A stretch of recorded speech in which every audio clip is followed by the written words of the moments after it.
How to Make People Like You in 90 Seconds or Less by Nicholas Boothman. Chapter 4. How to Be a Good Conversationalist. But now that we've considered how to build rapport during conflict, let's take a look at rapport-building strategies for more neutral situations. As we've previously mentioned, nonverbal communication establishes the tone for your first impression, but conversation takes you the rest of the way. So how can you be a good conversationalist? To get the conversation off on the right foot, the author recommends starting with questions that invite the other person to talk freely. For example, what do conversation experts, psychologists, and professional interrogators have in common? They all believe that following the rule of 5 W's and an H is a great idea. Okay, maybe don't lead with that question in an actual conversation with someone, but you get the idea. If you're not familiar with the 5 W's and an H rule, don't worry, it's really simple. It's simply a way of describing 6 questions that begin with who, what, where, when, why, or how.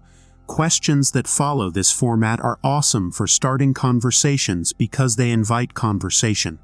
For example, let's say you're at a new cocktail bar that's just opened in town.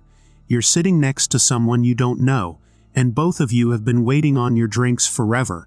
If you wanted to strike up a conversation with that person, you could apply the body language tips we've already mentioned, adopt a useful attitude, and say something like, "So, what drink did you get?" This is an open-ended and inviting question that can't be answered with a yes or no response.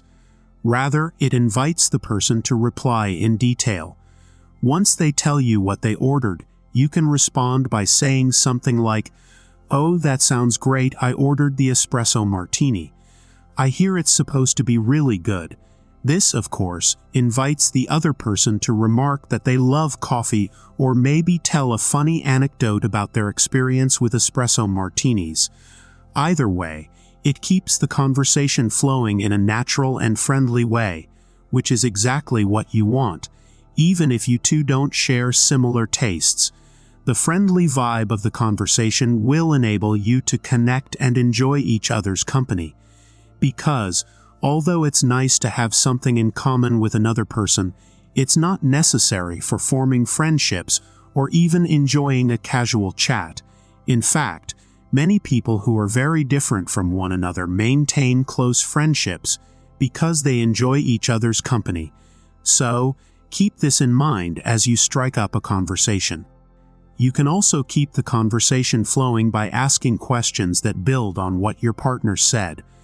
For example, if the other person says, "I don't go out often, but I've had a really stressful day at work, so I thought I'd grab a nice cocktail to relax," you should say something like, "Oh, I know the feeling, what do you do for work?" No matter what other strategies you employ, showing interest in your conversation partner is the best way to connect every time.